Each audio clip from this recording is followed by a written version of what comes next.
예수님의 이름으로 여러분 환영하고 축복합니다. 오늘 이 거룩한 주일 저희들에게 주신 하나님의 말씀은 변화산의 기도라는 말씀의 제목으로 함께 은혜를 나누고자 합니다. 앞에 말씀을 참고하면 우리 예수님께서 빈 들판에 수많은 사람들이 예수님의 말씀을 듣기 위하여 그들이 왼종일 예수님 곁을 떠나지 아니하고 배고픈 줄도 모르고 말씀에 열심히 이제 듣고 참여하는 이런 광경을 볼 수가 있었습니다. 예수님께서 그 군중들을 보니까 심히도 배가 고파 있는 그 모습이 보여지자 우리 예수님께서 제자들을 통하여 어리떡 5개와 물고기 2마리를 가지고 남자만 5,000명을 실컷 배부르게 먹이시고 12간주씩을 거두게 하는 놀라운 기적을 베풀어 주셨던 것입니다. 오늘도 강야와 같은 이 삶 속에 오늘 이 하나님의 교회 안에 빈 들판에 오병이의 기적을 베푸신 그 놀라운 역사가 이 자리에 임하기를 주의 이름으로 축원을 드립니다. 하나님의 말씀의 만찬이 바로 이 자리에 임하기를 주님의 이름으로 축원을 드립니다. 자, 우리 예수님께서 이처럼 기적을 행하시고 그리고 베드로와 요한과 야고보 세 제자를 데리시고 산으로 올라가셨습니다. 그리고 그 산에 올라가셔서 주님은 기도하시기 시작을 했습니다. 주님이 기도를 드리시자 주님의 용모가 평상시와는 전혀 다른 변화가 일어났습니다. 옷에서 강체가 났고 그리고 어떤 사람들이 와서 예수님과 대화를 나누는 음성이 들려왔습니다. 이제 장차 별세하실 것을 바로 주님과 대화를 통하여 지금 이루고 계시는데, 다시 말하면 하나님의 아들 예수님께서 곧 이 땅에서 십자가의 죽음을 당하실 것을 지금 엘리야와 또 모세가 예수님과 대화를 나눕니다. 지금 깊은 잠에 들어있던 베드로가 엄격결에 들으니까 누군가 사람 소리가 나는 거예요. 분명히 예수님 한 분과 같이 이들이 산을 올라왔는데 사람 소리가 나니까 귀를 기울여서 그 소리를 들어보니까 지금 예수님께서 별세하실 것을 모세와 또 엘리야가 말을 하고 있는 거예요. 다시 말씀드리면 이 땅에서 특별하신 십자가의 죽음을 당하실 그 일들의 이야기를 지금 예수님과 나누고 있는 거예요. 그러니까 베드로가 깜짝 놀라가지고 선생님, 여기가 좋사오니 우리가 초막집 셋을 이곳에다가 지을 테니 하나는 모세에게, 하나는 엘리야에게, 하나는 주님이 이제 그곳에 거하소서. 이때 이제 구름 속에서 소리가 들려옵니다. 이는 나의 아들고 택함 받은 자니 너희는 그의 말에 순종해라. 그의 말을 들으라. 그 음성을 들을 때에 모세가 너무너무 위험 섞인 음성이기 때문에 그는 벌벌 떨게 되는 그러한 모습을 우리가 볼 수가 있습니다. 우리는 오늘 이 시간 예수님의 변화산의 기도를 통하여 몇 가지로 함께 은혜를 나누고자 합니다. 첫 번째로는 기도의 중요성을 일깨워주고 있는 것입니다. 28절 말씀으로 돌아가서 보면 베드로와 요한과 야고보를 데리고 기도하러 산에 올라가사, 이렇게 누가는 본 성경을 기록하고 있습니다. 하나님의 아들 예수님께서 조용한 산에 올라가셔서 하나님과 교제하시는 그 영적인 기도의 모습을 먼저 이 누가는 보여주고 있는 것입니다. 낮이면 복음 전파에 수많은 인파가 예수님에게 몰려와서 눈, 코, 뜰 사이 없이 매일 계속해서 반복되는 그 복음의 사역을 감당하시고 잠시라도 쉬셔야 되는데 우리 예수님은 쉬지 아니하시고 밤이면 계속하여 한적한 산을 올라가셔서 그 산에서 하나님 아버지와 기도하는 모습을 보여주고 있는 것입니다. 기도를 통하여 예수님은 날마다 이 땅에서 하나님의 복음을 전할 수 있는 하늘에서부터 엄청난 능력과 은혜를 바로 받는 모습을 우리는 볼 수가 있습니다. 두 번째로는 졸음을 이기지 못하고 졸다가 깨어난 제자들의 모습을 우리는 눈여겨봐야 될 줄을 믿습니다. 32절 말씀으로 돌아가서 우리가 보면 베드로와 및 함께 있는 자들이 깊이 졸다가 온전히 깨어나 예수의 영광과 및 함께 선 두 사람을 보더니 이렇게 기록을 하고 있는데 이 세 사람이 깊이 졸다가 온전히 잠에서 깨어나 예수님과 대화를 나누던 모세와 엘리야의 음성을 들었다는 말씀인 것입니다. 예수님의 죽음에 관한 비밀된 말을 들었던 것입니다. 별세에 대한 말, 일반 죽음이 아닌 특별한 죽음, 완전한 죽음, 그리고 부활, 승천할 그 하나님의 우편에 앉아서 영원히 이제 영광의 자리에 거하실 그 모든 비밀된 이야기를 이 세 사람이 듣게 된 거예요. 이들이 지금 모세와 엘리야를 통하여 예수님이 대화하는 이 엄청난 비밀의 말씀을 듣고 이들이 지금 덜컥 겁이 났습니다.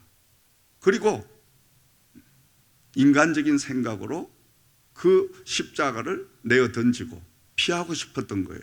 그래서 세 번째로 우리가 말씀을 눈여겨보면 베드로의 간청하는 모습을 볼 수가 있죠. 베드로가 어떻게 간청을 합니까? 여기 있는 것이 좋사오니 우리가 여기에 초막셋을 지을 테니 주님이시여 저 세상으로 가시지 말고 우리와 함께 이 산에서 거하시는 것이 어떻겠습니까? 그때의 구름 속에서 바로 하나님의 음성이 들려오죠. 그 하나님께서는 베드로에게 또 예수님의 제자들에게 이는 내 사랑하는 아들이니 너희들 인간적인 생각을 하지 말고 예수님의 말씀에만 적극 순종을 해라. 이 음성이 들려오는데 그 음성이 얼마나 위험이 섞여 있었던지 그들이 벌벌 떨 수밖에 없었더라. 하나님의 음성은 조용하시면서도 그 하나님의 음성은 정말 우리에게 아주 편안하게도 들리지만은 때로는 이처럼 위험적인 바로 하나님의 말씀으로도 다가오게 된다는 것입니다. 이는 나의 아들 택함 받은 이제 사람이니 너희는 그의 말을 들으라. 그의 말에 순종하라. 이렇게 하나님께서 구름 가운데 임하셔서 그들에게 말씀을 하셨더라. 그래서 우리가 구약 성경을 보면 하나님은 늘 임재하실 때 구름을 통해서 모든 사람들이 하나님을 직접 대면하지 못하도록 그렇게 구름으로 가리시고 그 여호와 하나님은 백성들에게 임재하셔서 하나님의 뜻을 전하는 하나님이 말씀하시는 모습들을 우리는 종종 볼 수가 있습니다. 바로 베드로에게도 이 두 제자에게도 구름을 통하여 하나님이 임재하시고 구름을 통하여 하나님은 이들이 하나님의 얼굴을 직접 바라보지 못하게 하시고 가리시면서 하나님의 계획, 하나님의 아들의 본분의 그 사명을 지금 말씀하시는 모습을 우리는 볼 수가 있습니다. 사랑하시는 교우 여러분, 예수님의 참 제자의 길, 참 성도의 길은 무엇보다도 앞에 주님께서 말씀하신 대로 자기 자신을 부인하고 날마다 제 십자가를 지고 주님을 따르는 길입니다. 십자가를 지기 위해서는 무엇보다도 필요한 것이, 우선되는 것이 바로 기도라는 말씀인 것입니다.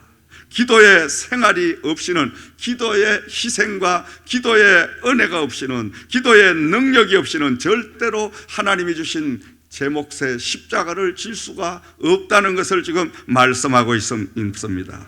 늘 깨어 기도하는 것이 바로 첫 번째 사명을 감당하는 길이요, 예수님의 제자의 길이라는 것을 말씀하고 있는 것입니다.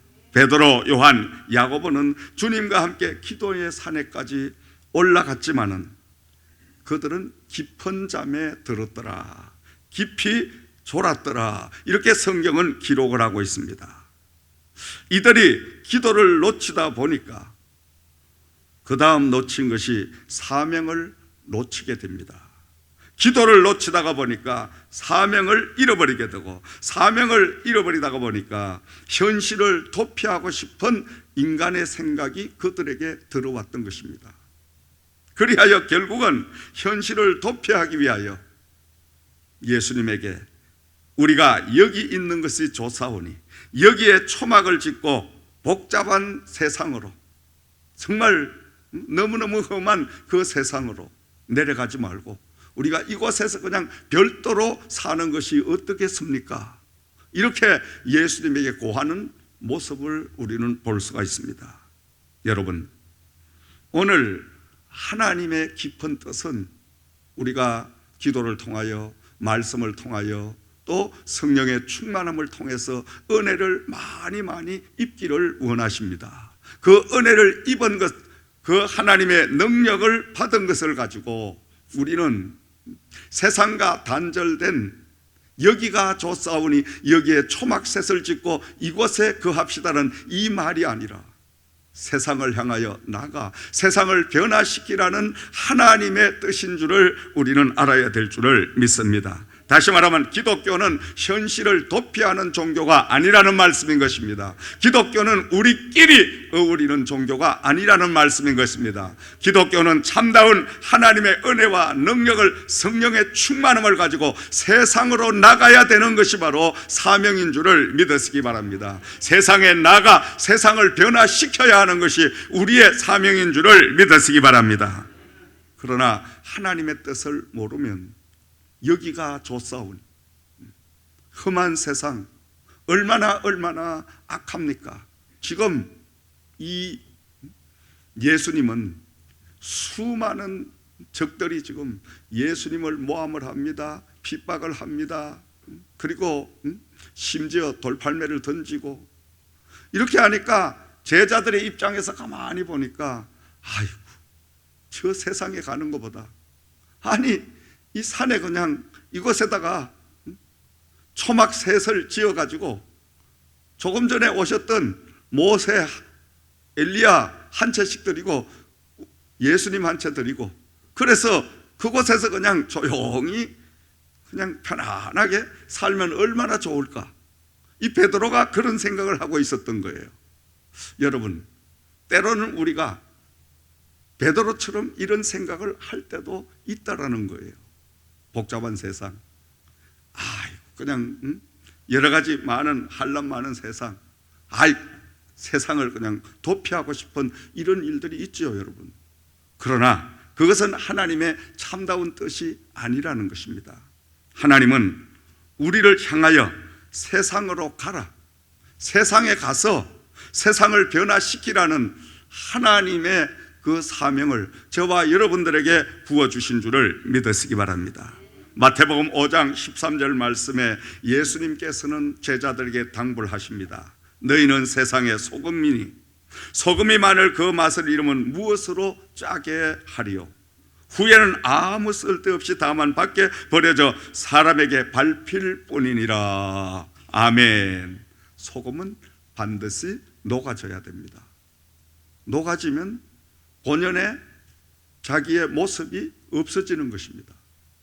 자기가 희생하고 완전히 녹아져서 눈에 보이지 않을 때 그것은 비로소 소금의 역할을 감당하고 소금의 사명을 다하고 있다는 말씀인 것입니다. 다시 말하면 자기 희생이 없는 그리스도는 없다는 거예요. 기독교는 없다는 것입니다. 우리가 날마다 세상을 향하여 세상에 가서 소금의 사명을 감당해야 됩니다. 소금의 사명을 감당하려고 하면 녹아져야 된다는 것입니다. 희생해야 된다는 것입니다. 헌신해야 된다는 것입니다. 그럴 때 우리는 하나님의 주신 본연의 그리스도인의 사명을 감당하는 길이라는 것을 말씀하고 있습니다. 그러면서 예수님께서는 마태복음 28장 19절에서 20절 말씀에 그러므로 너희는 가서 모든 민족을 제자로 삼아 아버지와 아들과 성령의 이름으로 세례를 베풀고 내가 너희에게 분부한 모든 것을 가르쳐 지키게 하라. 세상으로 가서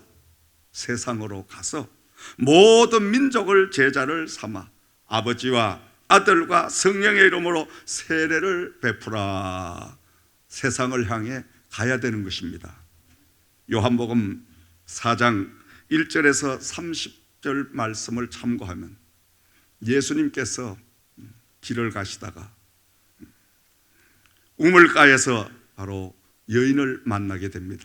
그 여인을 만나서 여인과 대화를 하는 가운데 우리 예수님께서 그 여인에게 완전한 하나님의 은혜, 사랑을 이제 심게 해주시고 이 여인이 예수님을 만나는 그 순간에 완전히 그의 생각과 뜻이 바뀌어져서 특별히 말씀을 참고해보면 수가성 우물가의 이 여인은 예수님의 말씀을 듣고 물동이를 버려두고 바로 마을로 내려가서 와 보라, 그이가 지금 우물가에 와 있다고 외치는 그 여인의 모습을 볼 수가 있습니다. 조금 전만 해도 그는 물을 길러러 왔었지만 물동이를 버려두고 이제는 자기가 살던 동네로 가서 와 보라고 동네 사람들을 다 이끌고 예수님께로 나오는 모습을 우리는 볼 수가 있습니다. 우리는 바로 이 여인처럼 세상을 향하여 가야 됩니다. 물동이를 버려야 되는 것입니다. 물동이란 것은 우리의 육신에 필요로 하는 모든 것들, 조금 전까지 구하는 것들을 다 버리라는 거예요. 이 여인은 우물가에 물을 길러러 왔습니다. 물을 길러러 왔다가 예수님을 만나게 됩니다. 진정한 예수님을 만나고 나니까 물동이는 소용이 없어진 거예요. 왜냐? 예수님께서 말씀하기를 내가 주는 물을 마시면 너는 영원히 목마르지 아니하리라. 이 음성을 듣는 순간에 정신이 번쩍 난 거예요. 그것은 바로 내가 너에게 줄 성령을 가리키는 것이니라. 성령을 이 여인이 받고 나니까, 성령이 임재하고 나니까 물동이가 필요 없었던 것이에요. 물동이를 버려두고 그 길로 당장 마을로 뛰쳐내려가서 와 보라, 그이가 왔다. 우리가 기다리는 그 구세주 바로 예수 그리스도가 왔다. 와 보라 외칠 때에 그 여인은 동네에 사는 모든 이웃들에게 다 하나님의 복음을 전하는 바로 놀라운 구원을 선포하는 이런 축복에 참여하게 된 줄을 믿으시기 바랍니다. 오늘도 우리는 세상을 향하여 가야 됩니다. 세상을 향하여 가서 세상을 변화시켜야 되는 것입니다. 베드로의 고백처럼 여기가 좋사오니 하고 세상을 도피하는 그러한 일은 절대 해서는 안 된다는 것입니다. 복음을 들고 하나님의 사랑을 들고 세상을 향하여 나가 세상을 변화시키라는 하나님의 바로 음성인 줄을 믿으시기 바랍니다. 그러므로 우리는 오늘도 예수 그리스도께서 인류를 구원하시고 세상을 변화시키시고 저 높은 하늘 보좌 우편에 앉아 계시면서 지금도 저와 여러분들에게 성령을 보내주시고 보혜사 성령이 우리와 함께 동행을 하면서 그 보혜사 성령의 특성은 바로 내가 만난 그 예수를 이웃에게 증거할 수 있도록 증거하게끔 내 안에서 그 성령은 끊임없이 역사해 주시는 줄을 믿으시기 바랍니다. 그러므로 참다운 그리스도인, 참다운 예수 그리스도의 제자는 바로 변화산의 기도를 통하여 우리의 삶이 완전히 변화되어야 된다는 말씀인 것입니다. 세상을 멀리하고 세상을 등지고 세상과 결별된 삶이 아니라 우리는 복음을 들고 세상 속으로 들어가야 됩니다. 세상 속에 들어가서 내가 만난 그 예수를 사람들에게 증거해야 되는 거예요. 내가 만난 예수, 정말 내가 그 예수님을 만나보니까 그 예수님은 나에게 다시는 목마름이 없는, 그 예수를 만나기 전에는 내가 필요한 것들이 너무너무 많았는데, 물질도 많이 필요하고 건강도 필요하고 자식도 잘 돼야 되고 세상에 명예도 가져야 되고 부도 가져야 되고 다 필요했는데, 예수를 만나고 나니까 나는 그것이 다 무용지물이라는 것을 깨달았으니, 그거를 다 내려놓고 나니까 내 마음이 너무너무 가벼우니, 내가 너무너무 마음에 평안이 깃더니 이 기쁨과 이 참다운 평안을 당신도 정말 한번 느껴보세요. 이렇게 우리가 세상에 나가 세상 사람들에게 내가 먼저 만나고 체험한 이 예수 그리스도를 증거하는 이런 사람들이 되어야 될 줄을 믿으시기 바랍니다. 이 복음은 놀라운 겁니다. 복음은 엄청난 비밀이 숨겨져 있는 거예요. 무슨 비밀이 숨겨져 있냐? 복음은 증거할수록 내가 만난 그 예수를 나 혼자 간직하고 있으면 별 능력이 나타나질 않아요. 근데 신기하게도 내가 만난 그 예수를, 내가 오늘 들은 이 설교의 말씀에 그 깨달은 은혜를 이웃에게 가서, 내가 교회 가서 이 말씀을 들었는데 그 말씀을 듣고 들을 때 얼마나 은혜가 됐든지 만난 사람들에게, 이웃들에게 당신도 이 말씀을 한번 들어보시고 읽어보십시오. 이 말씀 속에 큰 은혜와 평안이 있습니다. 기쁨이 있습니다. 소망이 있습니다.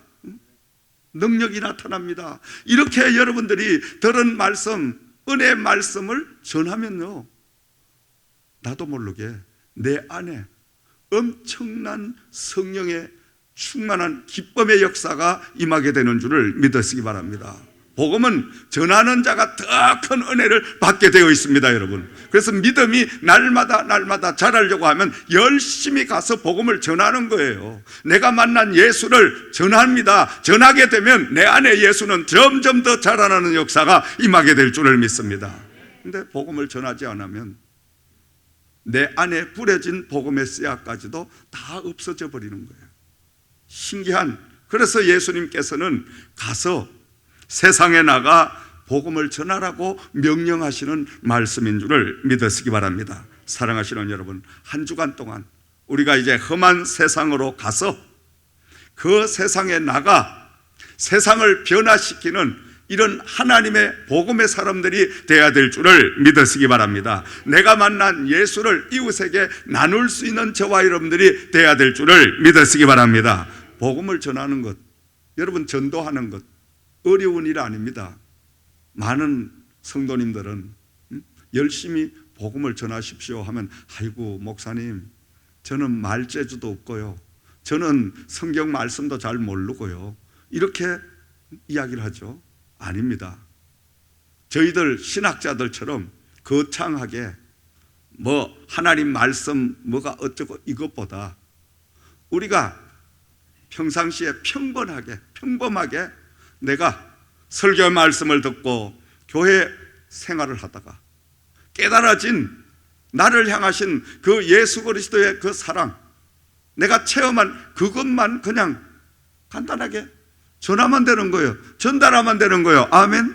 내가 정말 힘들고 어렵고 고민스러운 일이 있었고 방황하는 일들이 있었고 많이 아픈 일들이 있었고 절망하는 일들이 있었고 이렇게 했는데, 아니 왠지 교회 가서 말씀을 들으니까 마음이 너무너무 평온해지고, 그리고 뭔가 내 마음속에 된다, 할 수 있다, 이런 엄청난 힘이 나에게 솟구치는 걸 내가 느꼈습니다. 그러니까 걱정하지 말고 염려하시지 말고 나와 함께 한번 교회 가보시죠. 이게 여러분 전도입니다. 이게 최고의 전도입니다, 여러분. 뭐 성경적으로 요한복음 몇 장 몇 절 뭐 이것보다는 그것은 별로 와닿지 않습니다. 우리가 복음을 전하는데 가장 큰 능력은 바로 간증입니다. 내가 만난 그 예수를 전달하는 거예요. 아멘. 그건 바로 정인의 삶을 살기 때문인 줄을 믿습니다.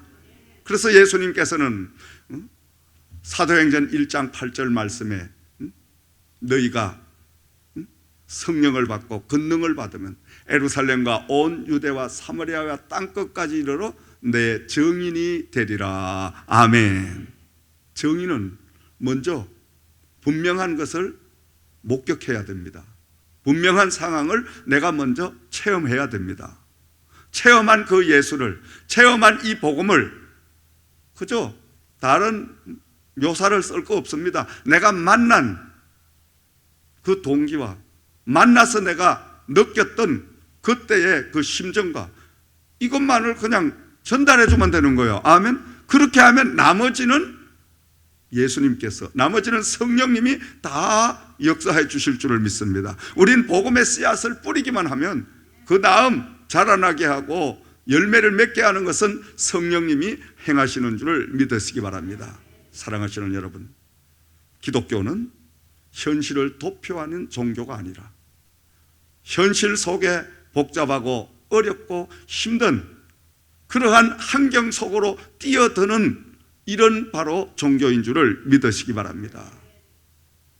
세상을 향해 나아가서 세상을 변화시킬 수 있는 그 변화는 내가 시키는 것이 아니라 내 안에 계신 우리 하나님께서, 성령님께서 나와 동행하여 주심으로 내가 세상에 가서 빛과 소금의 사명만 감당하고 살면 나를 통하여 이웃을 변화시키는 하나님의 놀라운 역사가 임하게 될 줄을 믿으시기 바랍니다.